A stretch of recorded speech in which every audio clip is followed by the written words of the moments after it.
Hey everyone, I am joined with a very special guest today, Mr. Brian Quintero. He's a actor, writer, producer, director, all of those really fun things and more. He is profiled on the Image Killer channel in things right back to the Image Killer podcast. It's our very own Isaac Kurt, if you remember back in those days, going back a few years. But more recently, we had one of his films release on Image Killer a few weeks ago, a film called Narcissistic. So, welcome, Brian. Why don't you give us a quick little introduction if there's anything that I missed there? Oh no, that was a great introduction. Thanks, Mike, for that.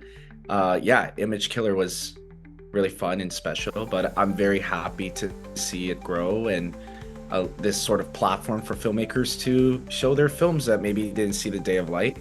But yeah, the main thing for me is that Narcissistic is special because it was my first ever conceptualized short film I ever like brought to life, and I didn't think I could do it. And for No the way. longest time, yeah, as a performer, I said to myself, I'm like, you know what? Maybe I could write something for myself and create that and that belief in me. So, and coincidentally, I talk to filmmakers to this day and they come up to me and or, in conversation, they say, "Well, I want to make my first short film. Like, do you have any advice?" And I just tell them like, "Gotta just do it." Because no one really told me, but luckily I had a circle of friends, yourself included, Mike, who Yeah. inspired me to say that it can be done, and if there's a will, there definitely is a way for that. So yeah. I love that. What you know what? Why don't we start chatting about Narcissistic here? Tell me a little bit about the journey on that one. I mean, I think it's fascinating. I didn't realize that this was your first film, first short that you kind of forayed into. What was the journey like for that?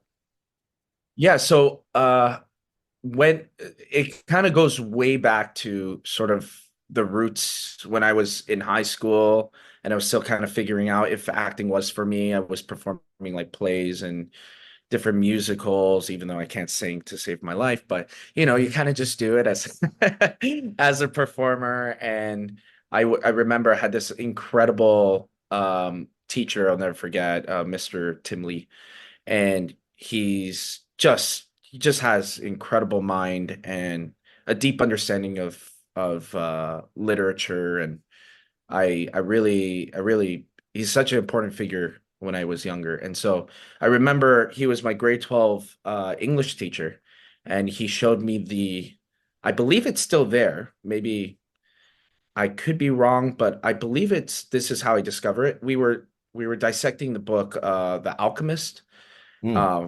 pretty famous book, but in the first page, it actually talked about the legend of Narcissus. And when I read this, like 1 to 2 page, I was Hmm. blown away. And even before we started a deep dive into the alchemist and that sort of journey and story, he was deciphering what the legend of Narcissus is. And there's so many different interpretation of that.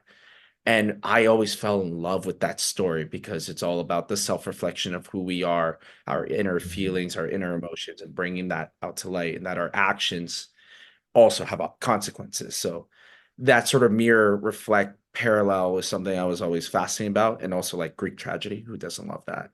Oh yeah. But the Great. narcissus is actually a flower, right? Yeah. And a lot of people don't know that it's a metaphor to the flower growing, and then Narcissus himself like looking down into the water. And so that image, that story, again, I know there's so many other interpretation, but that was the interpretation and story I read in particular. And I said, this would be a really great story to tell, I think, in a sort of live action narrative.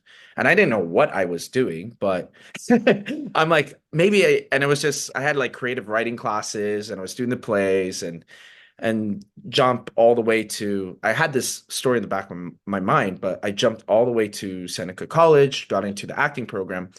And part of our 2 year journey there was that we had a screenwriting course.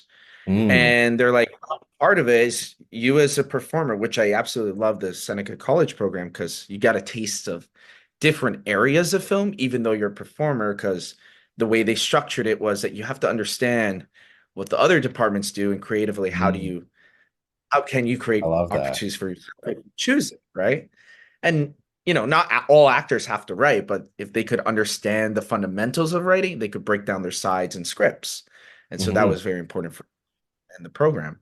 And so I said, one of the like sort of end, I guess, curriculum, what you have to provide is a completed script that the professor would like write and break down and evaluate.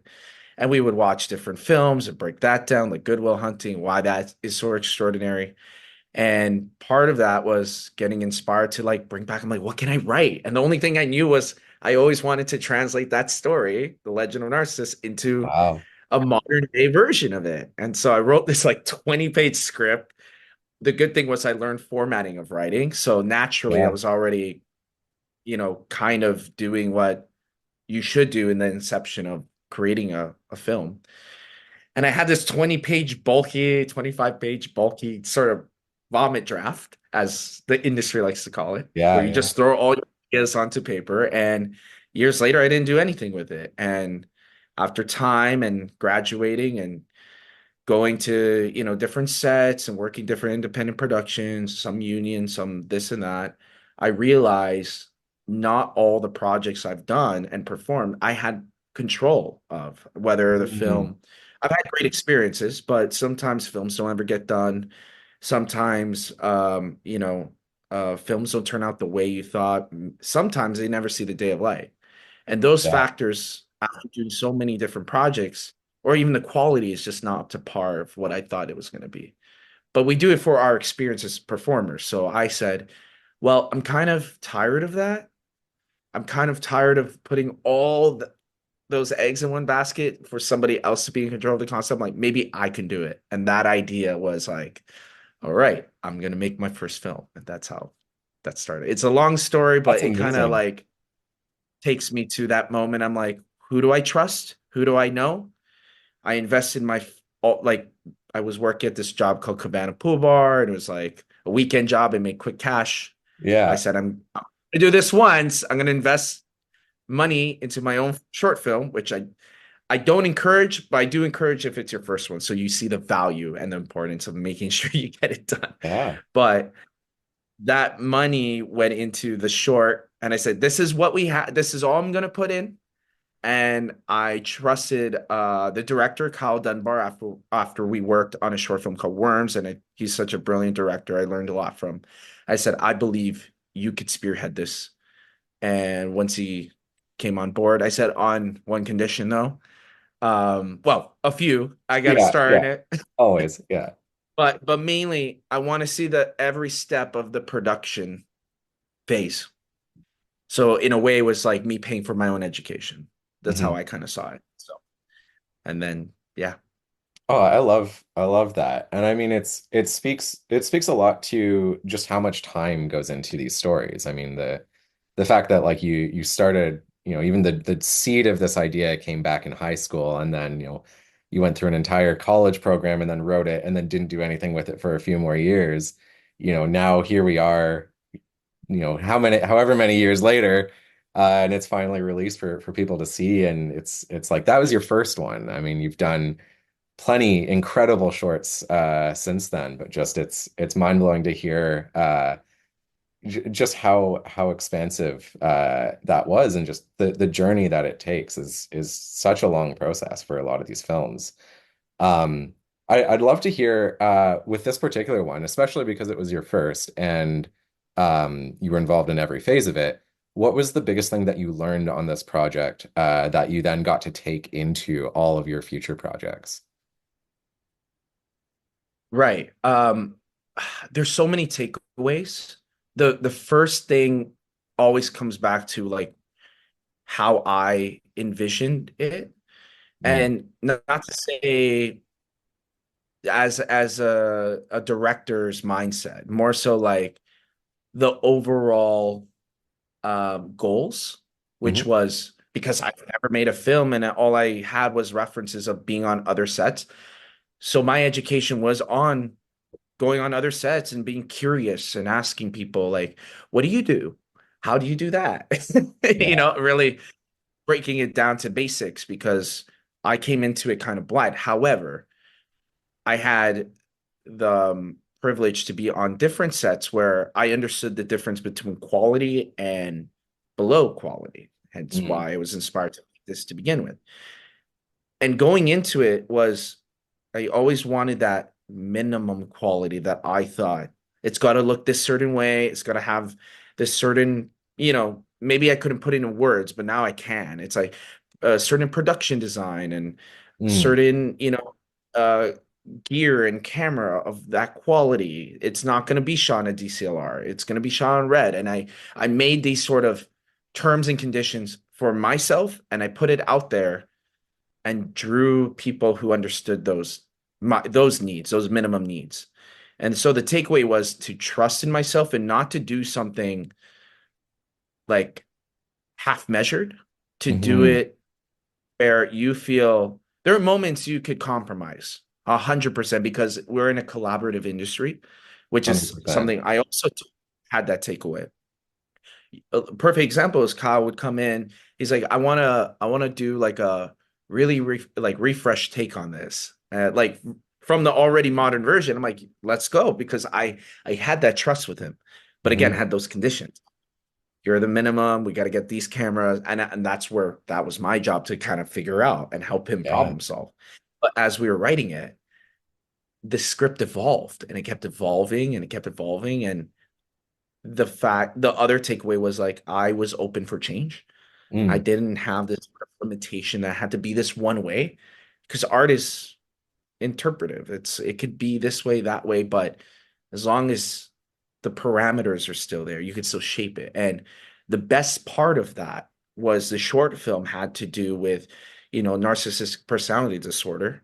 For those who don't know, that's very similar to like borderline disorder, gaslight, abusive relationships, toxicity in the relationships, and sort of this godlike persona where everything mhm. is self-absorbed but there's qualities of that power dominating.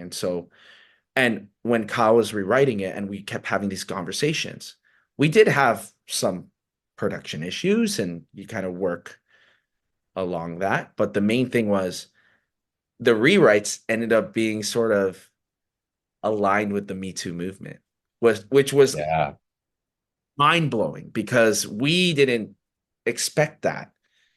It just happened. It just creatively we had all the right pieces in place, and as we were developing it and being open to change and like, what is this story really about? What is it in translation to modern day?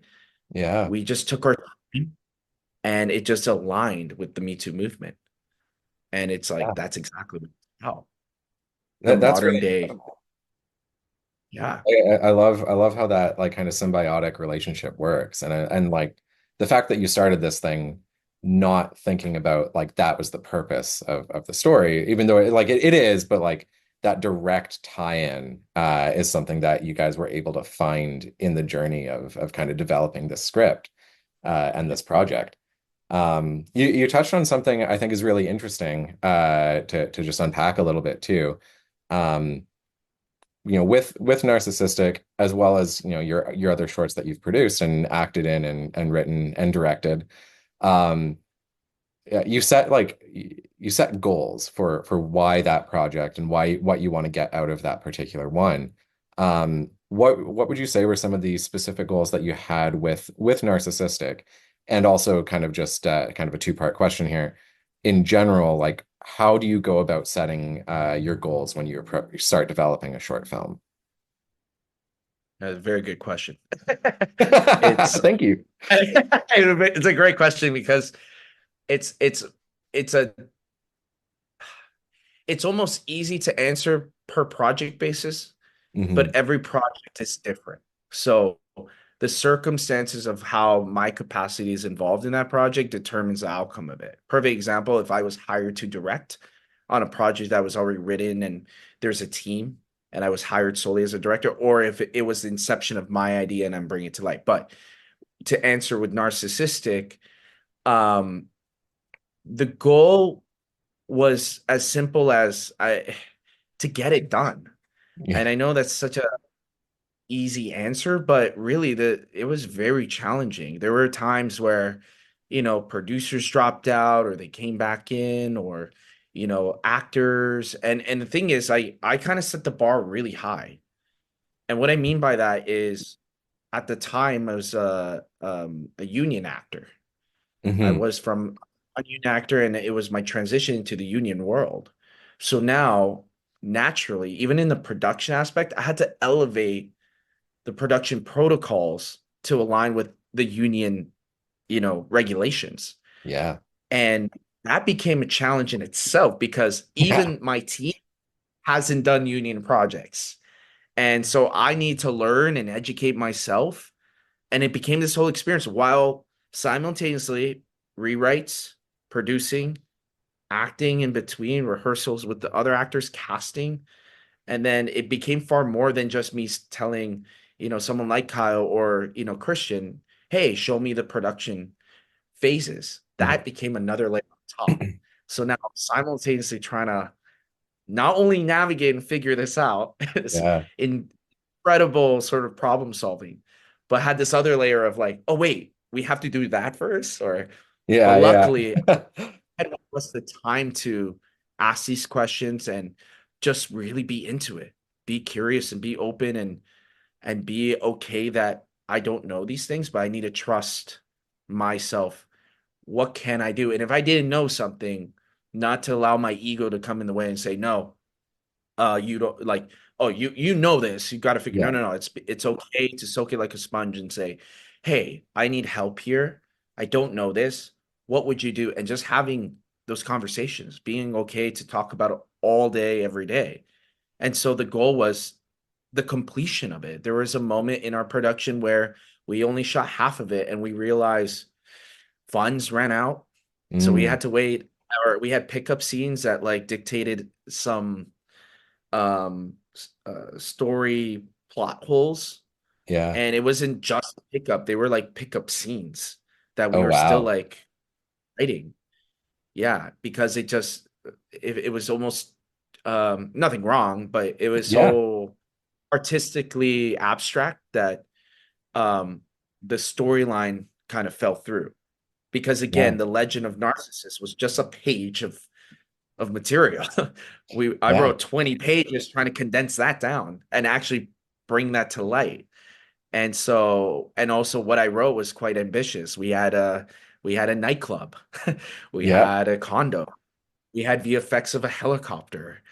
We're dealing with the union. We had, For your we first got a film. flower for my first film. Yeah, we Yeah. and it was just like, whoa, we had like 7 locations. And for me, it's like, oh, 7 locations, that's easy. No, it was Yeah. unit moves and crew coming in and out, availability. So after we shot half of it, we had to find more money, raise more funds, do a crowd fund. Hmm. Um, that failed first time until I learned Yeah. from you. I had to, nudge you a little bit on some Of advice. course. And Yeah. then afterwards redo that crowd fund, do interviews, put it out there. But again, all those delays allowed the release of the film to be sort of at the same time the Me Too just erupted. And it Hmm. was just like, this is crazy coincidence. And so, because we were kind of following the modern story of Gian Gomeshi and what was happening to him at the CBC Mm. allegations. And then that was the big Canadian story. But then everything else in Hollywood with Yeah. Weinstein and that was erupting, and the parallels were so aligned with our story. But yeah, the completion of it, and also running with the fact that what do you do after you're done a film? Yeah. I don't know. I'm like, oh. And so for me, having that experience of seeing projects never see the day of light or go nowhere or not, and again, no shot to them, but things happen. Yeah. I could not allow that. And those minimum parameters, those goals that I set out for myself, I'm like, this has to be at least screened at one theater. And that was my goal. But I ended up playing a few festivals, winning some awards, nominations, and the Yeah. goal was to get it there in a quantity sense versus a quality. Not to say the quality is in the film, but Yeah. the quantity was for me to understand what it's like to put it into the festival circuit because I had the only knowledge Yes. I had was ever participating and going to festivals, but I didn't know what is the process of submission fees or programmer Yeah. relationships or talking to festival. And so to correlate that to the other short films, now having that experience, I always set new goals. The thing that interests me is one, is it something I've never done before? Hmm. That's key because like that's what excites me. And also the execution. Is it something of yeah, like it's the film itself, like the subject or the team or the genre, whatever it is, like maybe I haven't done that, but also within the film, have I never told this way of telling the story? Yeah. I always like to have sort of special effects or fight scene in it, Yeah. depending on what I like. Not all the time, but there's certain goals I'm like, oh, I've never done that before. Oh, let's try that. And really going back to the roots of when I didn't know anything, when I go into a new film, I try to set goals I also get still nervous and scared about, but I find a way to do it because that's part of what I feel is to become a better filmmaker. And so I that's what love I, that. yeah. Yeah, well, I think it's fantastic. Just that idea of like, exploring your own resources that you have. Like who can you call who might have the answer for a problem that you're facing? And I mean, especially a film, it's remarkable thinking of Narcissistic as your first time going into this because there are, like you said, there's so many locations, there's complex themes, there's a decent sized cast for a first film. Working with a union, like all While of the acting, things. While acting, while yeah. I mean, there's so I had to many. go acting and then like jump away from acting and be like, oh, Yeah, I have to deal with all this stuff. But I hope there's no fires. And then like, okay, get back in the mindset and go. Right. So yeah. that was also and trusting your team because I would Mhm. have to pass those lines while performing as well. Yeah, and I mean, in spite of all of that, I think you can never be too understated, I think, with the goal of just getting something out there. Because there are so many films and short films and even features as well that just sit on a hard drive and incomplete just because you hit a roadblock and it just ends up being one too many to kind of keep pushing through. The fact that you were able to do that with this one, get it out there. I'm so happy that we've got a platform for it now that we can show it as well. Anyone who wants to see it, you can click it, watch it right now. It's fantastic. I think this is a great place to wrap it up for this session. I think we'll definitely want to do a follow-up chat. I think just about the festival journey, because I think you've got a lot of really interesting insights on how to approach all of that. But for today, I'm going to say thank you very much, Brian. This has been an amazing conversation. And to everyone watching, go check out Narcissistic right now. Thanks, everyone. Thank you, Image Killer and Mike. Check out Narcissistic. I will. I'm going to watch it again right now.